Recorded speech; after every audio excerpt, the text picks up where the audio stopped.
Hello friends and neighbors. So today we're going to do a garden tour. I'm going to show you some of the plants that I've ripped out from, the spring summer garden.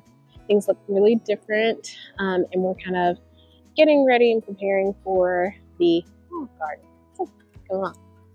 So this first bed, I tore out the 2 determinate tomatoes. I took out all the kale and lettuce. It was done. Have this humongous lemon basil that the bees and wasps, all the pollinators, have been absolutely loving. There's some more basil. You can see a little bumblebee on it right there. So they have been loving the flowering basil. My peppers have stayed in. They need watered. I have a bunch of banana peppers that I need to pick as well. I've had them under the shade cloth, which has helped some. I'm still getting a few peppers every week, but they're definitely slowing down in the heat. But usually what happens is in the fall, they'll kind of perk back up and kind of ramp back up on their production. And here we have our edamame, and it is putting on a ton of pods. Like all of the plants have like all the plants are like that. They have tons and tons of little pods. So I'll just be waiting for those to mature. And then what I did last year is I just picked those and then shelled them and froze them.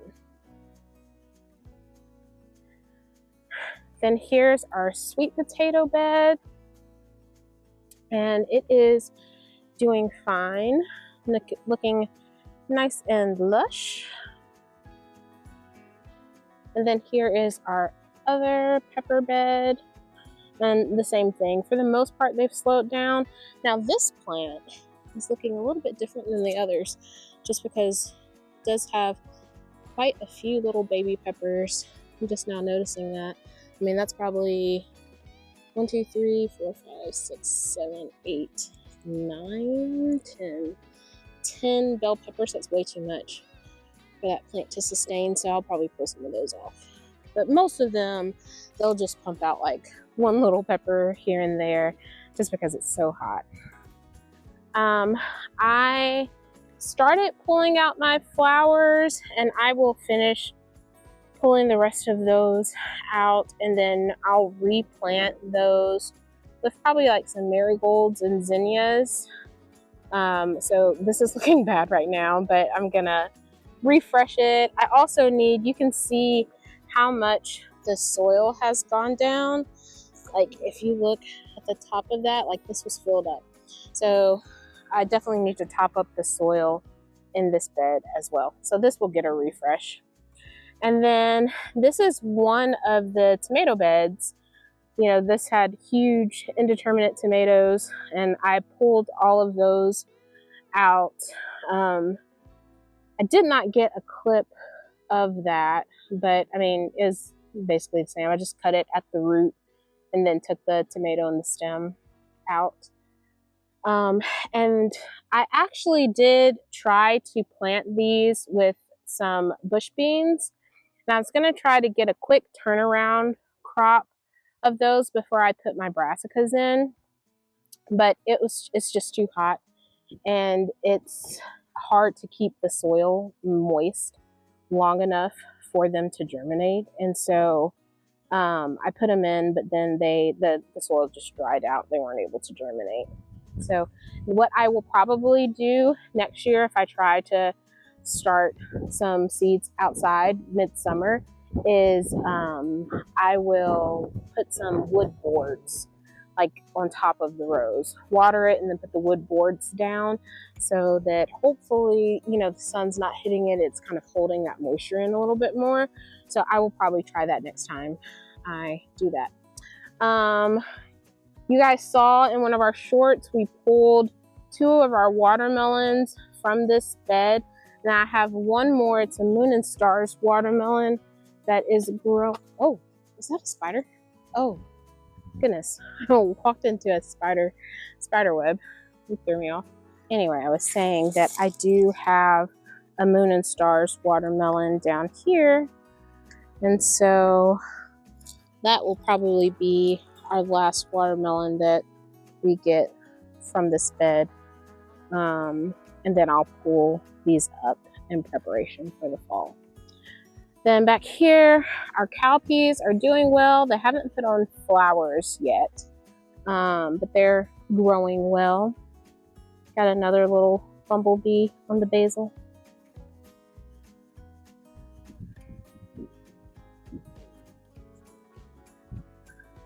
And then here's our other two cowpea beds. Those are both doing fine. One of our sunflower plants fell over in the storm, but I'm actually going to be getting both of these heads and getting the seeds from these. So I will take you guys along for that.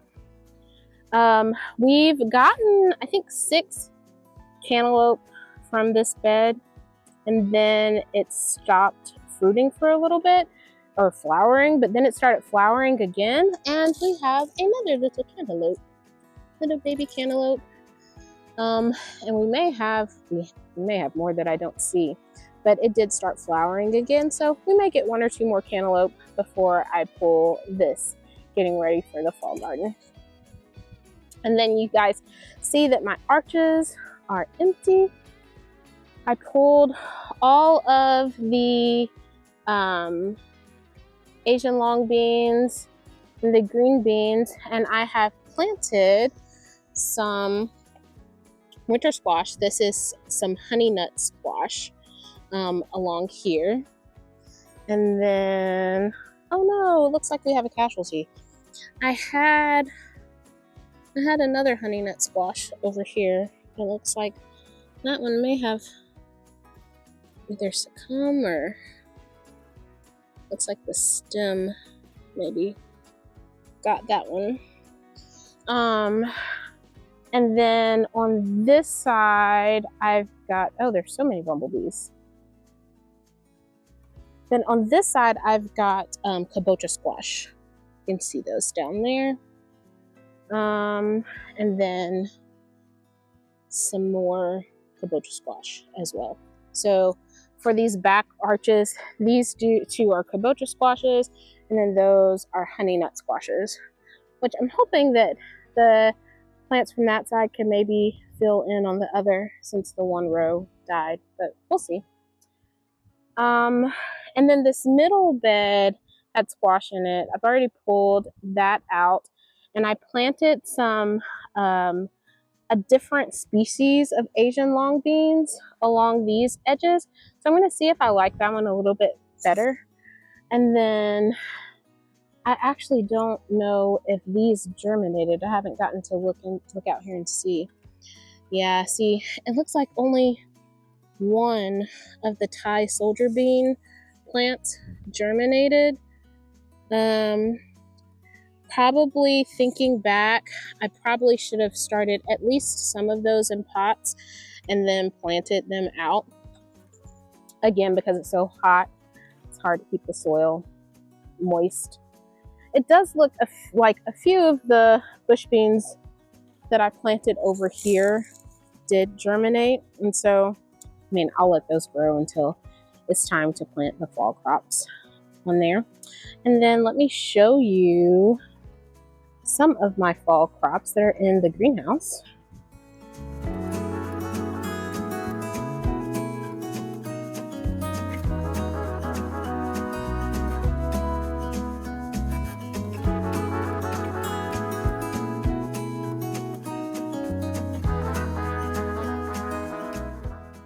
And as you guys have seen, the garden is pretty bare, but the greenhouse is filling up, getting ready for the fall. I will go through and let you guys see kind of what's growing. So up here we have our broccoli rabe. I have 12 of those. And then this is our cabbage. I have both Extreme Vantage, which is a hybrid I'm trying this year, and then Copenhagen Market cabbage. Those are looking good. Then down here, I have my Green Magic broccoli. I got these from Haas Seeds, and so they're good. We may have had one casualty when I potted these up, because I started these in like these small seed pods, and I had a little helper, and I think that one maybe won't make it. There's a little bit of green still left, so I won't pull it just yet. So I may have to buy one broccoli plant. I thought that I was planting extra, but I ended up planting pretty much exactly what I had on my planting layout. So I really don't have extra. So I may have to buy one broccoli plant. It's really hard to find plants for fall gardens. I had a lot of trouble last year finding some, so hopefully I can find at least one. And then here we have our Brussels sprouts. I have Long Island Improved and Catskill Brussels sprouts. And mixed in there, I have 2 straw flowers, and then also some Celebrity Plus tomatoes. And then over here, I have the rest of my Brussels sprouts. This is another hybrid I got from Haas Seeds. This is the Jade Cross Brussels sprout. I didn't have a whole lot of luck with Brussels sprouts last year, and my family loves Brussels sprouts. So I'm hoping that I will do better with those this year.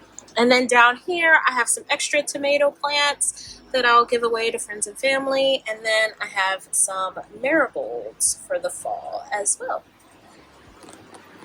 Oh, and then I forgot to say, this is my celery for the fall. It is Tango celery and Utah tall celery. I haven't up-potted these because I have used up all of my pots. So I'm trying to decide what I want to do about potting these up. If I want to buy some more pots, or if I want to try my hand at soil blocks and maybe potting them up into soil blocks. However, the soil blocker that I have, where is it?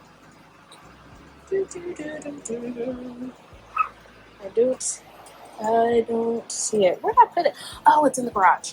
The soil blocker that I have is not much bigger than these cells. I think these cells are like 1 inch, and I think the soil blocker I have is 1.5 inches. So it really wouldn't give them that much more room. So I would either need to buy a bigger soil blocker or just get some more pots. Tell me, guys, what you think I should do. And then here's the most recent update for our seedlings. Everything is still doing well. We've got our broccoli and cabbage and Brussels sprouts along this row right underneath. We have some of the flowers and the extra tomatoes that I had. Then on the top row, we have our broccoli rabe, and then we have some more cabbage, and then right at the end, we have my celery. I have noticed that even down in the greenhouse, some of the cabbage I've been seeing some cabbage worms on there and getting some damage. So I'm gonna have to deal with that issue. And then I also have to still pot up the celery. Well, guys, that's all I have for you today. Don't let the heat or the fading beauty of plants that are past their prime or empty beds or anything like that get you down. Choose to focus on the beauty and the joy that is still in your garden. And until next time, remember, you can always cultivate something good in your life and in the lives of those around you. Take care, guys.